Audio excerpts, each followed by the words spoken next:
हिंदू मुसलमानों को लड़ाओ। हम हैं, अगर हमसे इतने अगर वो है, हमसे अगर इतनी परेशानी है तो मुसलमानों को वोट का हक छीन लीजिए, आप मत दीजिए। मगर ये भी नहीं कर सकते आप ये भी नहीं कर सकते। क्यों? फिर लड़क गया कैसे, फिर वोट कैसे लेंगे हिंदू मुस्लिम अगर किए? माननीय अध्यक्ष जी, उसका जवाब संभल के अंदर नहीं, जब ये झगड़ा हुआ, ये बात हुई, नहीं वो जवाब तो समय पे आएगा, आप शांत रहे। इन लोगों ने झगड़ा कराया, भाजपा के लोगों ने, यह घटना घटी, 5 लोग मर गए। समाजवादी पार्टी के राष्ट्रीय अध्यक्ष आदरणीय अखिलेश यादव जी ने एक कमेटी का गठन किया, जिसमें हमारी विधानसभा के नेता प्रतिपक्ष की उसको हेड बनाया गया। जाने नहीं दिया गया, मना कर दिया गया, यहाँ उनको हाउस अरेस्ट कर लिया गया, वहां नहीं जाने दिया गया। किस बात को छुपा रहे थे? किस बात को छुपाया जाता था जो इनसे नहीं जाने दिया गया? ये जाते कुछ ना कुछ अमन की बात करते। इनका स्वभाव तो आप खूब जानते हैं किस तरह का है। और अगर इनको मना कर दिया, सबको मना कर दिया। माननीय मुख्यमंत्री जी, आप तो खुद ही किसी अपने प्रतिनिधिमंडल को भेज देते, मालूम तो कर लेते वहां हुआ क्या है, किसने किया है, कैसे किया है, किसने गोली चलाई, क्यों मारे गए लोग।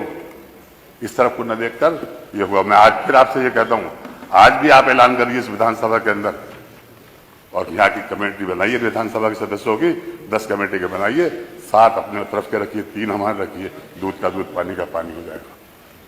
अध्यक्ष जी, ये ज्यादती ना कराइए, बहुत ज्यादती हो रही है, और खासतौर से हम लोगों को निशाना बनाया जा रहा है। हर ऐसे ऐसे नारे लगाए जाते हैं जिससे हमें उत्तेजित करना का मौका देते हैं, मगर हम उत्तेजित नहीं होंगे। हम इस देश के, इस प्रदेश के विकास के लिए काम करते रहेंगे। हमारा ये कर्तव्य रहा है इस देश के अंदर, कोई भी ऐसी गड़बड़ी हो तो हम आगे बढ़कर साथ दें, और हमें शक की नजर से देखा जाता है। हमें शक की नजर से क्यों देखते हैं? आप राजनीति करिए तो ऐसी करिए कि विकास के कार्य कराइए हैं, प्रदेश को आगे बढ़ाने का काम करिए। हिंदू मुस्लिम करने से कोई वो नहीं है। आज भी आप सर्वे का संभल में कराएंगे, कोई भी हिंदू और मुसलमान ये नहीं कह सकता कि झगड़ा हिंदू मुसलमान का, ये कोई नहीं था। ये तो प्रशासन की वजह से हुआ। अगर प्रशासन को ये फीडबैक नहीं मिलता कि तुम उस पर गोली चला दो, तुम ऐसा कर दो, सर्वे कराओ, अगर ये तो हम उच्चतम न्यायालय का धन्यवाद देंगे जिन्होंने ये ऐसा आदेश कर दिया कि जिससे आप कभी कोई सर्वे नहीं होगा। मान्यवर, संभल की घटना बहुत गंभीर है, और इसको आप गुस्से में न लेकर समझदारी से काम लेकर करिए। ये प्रदेश आपका है, आपने ये कहा कि मेरे प्रदेश में आज तक दंगा नहीं हुआ, तो इसकी जांच तो कराइए आप, इसके पीछे है कौन। आप डायरेक्ट अगर अपनी मालूमात के जरिए से जो आपको वहां के प्रशासन दे रहा है उसके आधार के ऊपर आप ये कह लें कि मुसलमानों ने किया है। उस मोहल्ले में, जिस मोहल्ले के अंदर हमारा सांसद रहता, पूरा का पूरा घेराव कर दिया, बिजलियां काट डाली, सब कुछ कर दिया। आप जवाब एक मिनट, माननीय अध्यक्ष जी, मैंने मना किया, नहीं बोले। जहां तक मंदिर की बात है, अगर मंदिर का कोई वहां के पुजारी ये कह दे कि ये मंदिर जो है इसके ऊपर किसी ने एक ईंट लगाई हो, कोई ईंट छुई तक हो, कंक्रीट छुई हुई हो, आज वो मंदिर उसी हालत में बना है जिस हालत में था वो। वहां के लोग जो उसको बनाने वाले, उसकी चाबी जिनके पास है, वो चाबी आज उसी ताले की चाबी उनके पास है, उसी से खोला गया। जब मंदिर को खोला गया तो उसके अंदर जो मूर्तियां रखी थी उस एज इट इज वैसी रखी हुई है। एक भी कोई भी मूर्तियों का खंडन नहीं हुआ, कहीं नहीं खंडित हुई। मान्यवर, वहां के लोगों ने ये कहा कि हमारी आबादी इस जगह कम थी, हम 20, 25, 30 घर हैं यहाँ पर, बाकी सब मुसलमानों के, हमें मुसलमानों ने परेशान नहीं किया, मगर हमारे दिल के अंदर डर था, इस वजह से हम यहाँ से चले गए। वो संभल से बाहर नहीं गए मान्यवर, वो संभल से बाहर नहीं गए, संभल के अंदर ही रहे वो। और मंदिर के अंदर जाकर के बाद में उन्होंने डीएम को भी यही स्टेटमेंट दिया और प्रेस को भी यही स्टेटमेंट दिया कि हमें किसी ने भगाया नहीं है, हमें किसी ने कहा, जिस हालत में मंदिर आज था उसी हालत में आज खड़ा है। मान्यवर, उसके अंदर चढ़ावा आया, सिक्के मिले उसके अंदर, उतने पुराने सिक्के भी मिले, और उसको ये बताया जा रहा है, किस तरह से आपको भ्रमित किए जा रहे हैं। मान्यवर मुख्यमंत्री जी, आप भ्रमित ना हो, वास्तविकता देखिए, मंदिर आज भी उसी हालत में है जिस हालत में वो था। 2006 तक उसके अंदर पूजा हुई है। वहां के लोग खुद कहते हैं, जो पूजा करने वाले हैं वो कह रहे हैं 2006 तक हमने पूजा की है उसमें। यहाँ किसी ने हमें भगाया नहीं है, किसी ने कुछ नहीं किया, अपनी मर्जी से गए।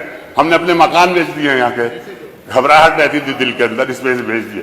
कोई किसी ने हमें सताया नहीं। और इसको पूरा का पूरा राजनीतिक रूप दिया जा रहा। मैं समझता हूं, देखिए मैं जीत कर आता हूं, मेरा 7वां टाइम है, मुझे हिंदू मुसलमान सपोर्ट देता है।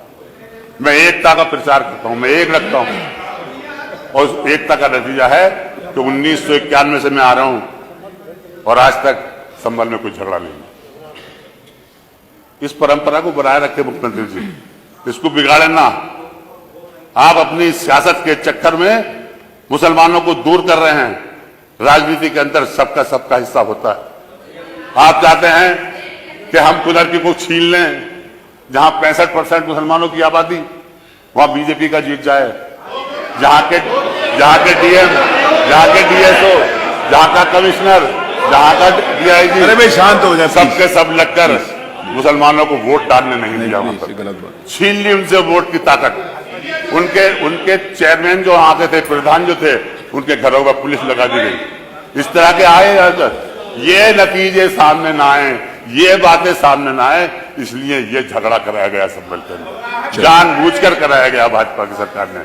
मैं कहता हूं माननीय अध्यक्ष जी, मैं तो ये चाहूंगा बंधुगण, आप इस सदन के अध्यक्ष हैं, आप अपने साथ एक कमेटी लेकर चलिए, आप लेकर चलिए और देखिए जाके संबल में किसने क्या शुरू किया। आपकी बात आ गई। एफआईआर जो मरने वालों की जो एफआईआर हुई है वो भी बड़ी जबरदस्ती हुई है, उसके बदले पब्लिक नहीं मरा।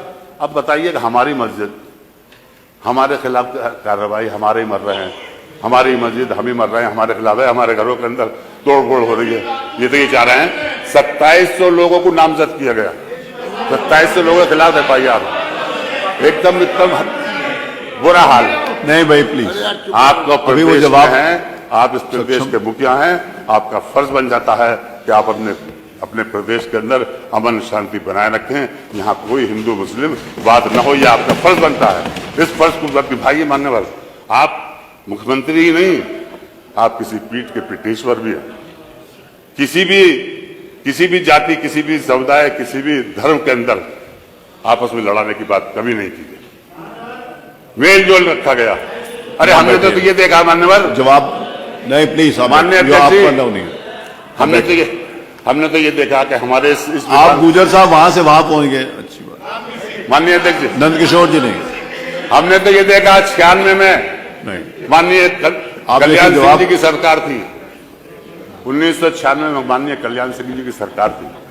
हम सब लोग विधानसभा में बैठते थे, रमजान आ गए, उन्होंने अपने घर पे इफ्तार कराया 5 कालिदास के ऊपर, इससे संबल पर, और इफ्तार कराने के ऊपर संबल वहीं पे हमने अजान भी दी, वहीं नमाज भी उन्होंने पढ़ाई। ऐसे बन जाइए आप भी, सब आपको गले लगाएंगे। छीन के क्या फायदा है? वोट क्यों छीन रहे हो? वोटों को छीन लो, प्यार से करो। या जितनी सुविधाएं आप हमें दे रहे हैं तो कोई एहसान नहीं कर रहे हैं।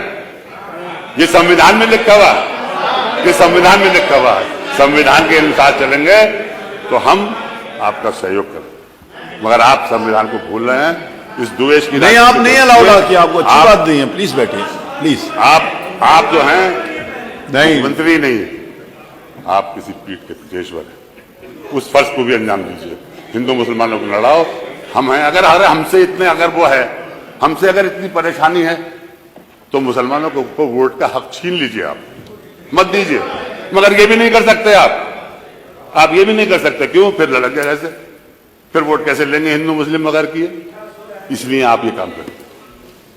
चलिए माननीय अध्यक्ष जी, ये बड़ा गंभीर प्रश्न है और मैं चाहूंगा कि इस अविलंबनीय लोकहित महत्व के गंभीर विषय पर सदन का ध्यान आकृष्ट करते हुए आज का प्रोपेशन की कार्रवाई कार्यसूची से मिलकर चर्चा कराई जाएगी। श्रीमती मोना आराधना मिश्रा।